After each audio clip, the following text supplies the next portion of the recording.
Alors qui étaient-ils exactement? J'ai cherché leur profil sur les réseaux et j'ai reconnu des visages familiers. Parmi les amis d'Andreï et Roman, des Russes qui auraient financé d'autres candidats malgaches. Alors qui soutient tous ces observateurs et analystes politiques? Nous n'en avons pas la certitude, mais selon plusieurs médias, les soupçons se portent sur cet homme, Yevgeny Prigojine. Il financerait des équipes de stratèges politiques qui ont opéré dans plusieurs pays africains à l'approche d'élections.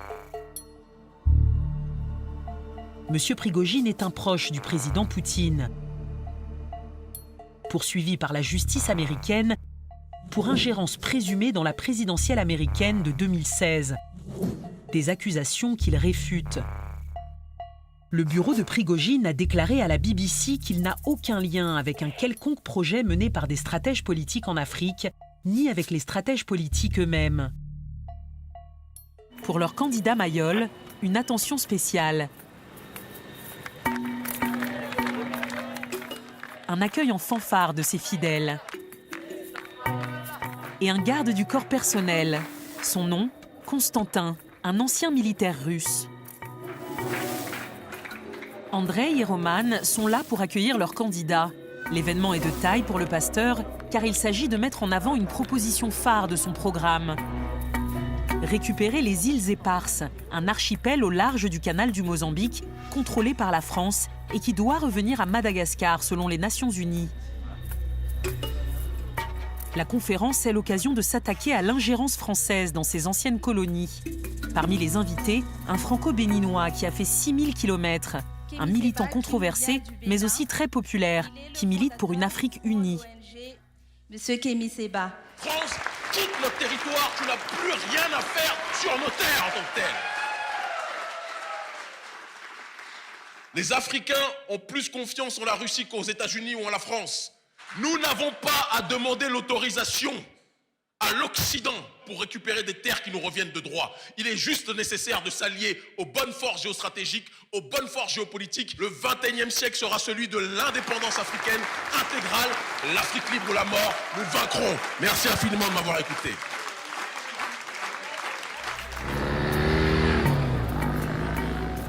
Mais cela ne s'arrête pas là. Kémy Séba délaisse son pupitre pour la rue. Madagascar a le droit d'avoir les îles Éparses. La France doit arrêter de donner des leçons au monde alors que ce sont des grands colons. Dans cette manifestation, beaucoup de jeunes, principalement des étudiants. Andreï, en bon touriste, immortalise le moment. Tout cela au pied de l'ambassade de France. La France doit laisser tranquille Madagascar. La France doit laisser Madagascar récupérer ses propres richesses. À bas le colonialisme. À bas l'impérialisme.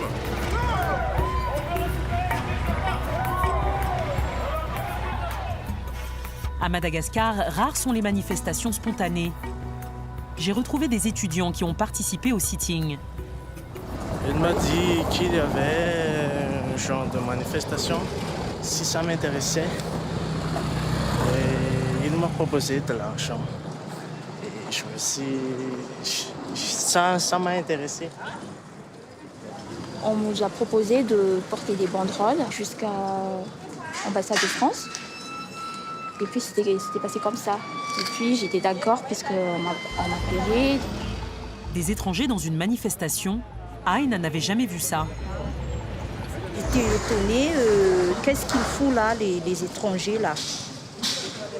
Quand j'ai vu le certain Kémy Séba qui criait là. De ça te met en colère? Bien sûr, comme moi je suis peuple malgache, c'est chiant de penser à ça, que nous sommes toujours derrière des étrangers. N'importe quel étranger, je dis.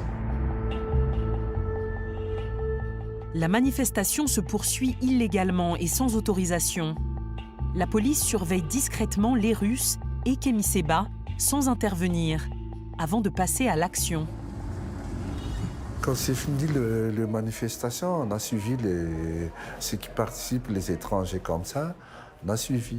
Et après l'arrestation, on a montré tout simplement que vous n'avez pas le droit hein, parce que votre visa, c'est pas une visa c'est une visa touristique. Donc vous n'avez pas le droit d'assister à une telle réunion ou de travailler comme ça. Donc vous allez rentrer chez vous.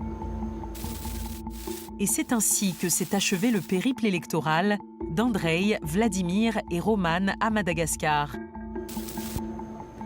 Contactés par la BBC pour un droit de réponse, les 3 hommes n'ont pas donné suite.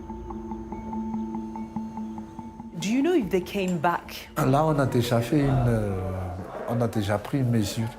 C'est l'interdiction d'entrer à Madagascar. Kémy Séba est aussi interdit de séjour à Madagascar. Je l'ai retrouvé de retour chez lui, au Bénin. Il affirme ignorer que les Russes ont payé des gens pour manifester devant l'ambassade de France. S'ils ont contribué à payer la logistique pour que les choses puissent se faire, j'en suis ravi. Tant mieux pour eux, tant mieux pour la population de Madagascar. Votre présence à Madagascar durant 2 conférences qui, selon plusieurs témoins, ont été organisées et financées par des Russes, nous ont interpellés. Mais madame, quel était votre lien? Non, madame, vous êtes à un événement où il y a 800 personnes invitées et il y a 3, 4 Chinois ou 5 Chinois. Vous allez dire que donc vous êtes complice du néocolonialisme chinois. Si les Russes étaient dedans, je serais très honoré j'aurais voulu savoir, ça aurait été mieux, mais je serais très honoré de savoir qu'ils ont participé à ça parce que l'union fait la force et contre le cancer impérialiste occidental, on n'est jamais plus fort que lorsque l'on est unis. Il est vrai que Madagascar a souffert d'un passé colonial lourd et douloureux. Aujourd'hui, certaines compagnies russes commencent à être mal vues. Alors que la campagne électorale bat son plein, une grève éclate dans la célèbre compagnie nationale d'extraction de chrome. Sur les banderoles, on peut lire « Les Russes dehors ». La compagnie Krauma, qui croulait sous les dettes, est aujourd'hui contrôlée à majorité par une société russe. Les salaires ne sont pas payés et les employés se plaignent d'avoir perdu leurs avantages sociaux. Même le directeur des opérations de la mine soutient la grève. Monsieur Mam Dominique Radouelson, le directeur de production, est en train de dire que les employés ici travaillent comme des esclaves.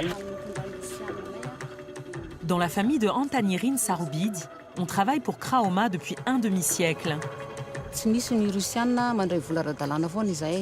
Quand il n'y avait pas de Russes, on était payé régulièrement.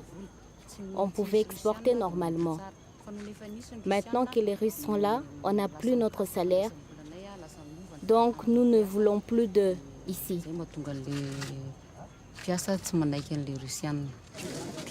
On n'arrive même pas à trouver de quoi manger. En ce moment, on ne mange plus de riz, mais des bananes et des maniocs. Dans ma famille, il n'y a plus que les enfants qui mangent du riz. Pour l'instant, on attend, on ignore ce que l'avenir nous réserve en ce qui concerne Krauma.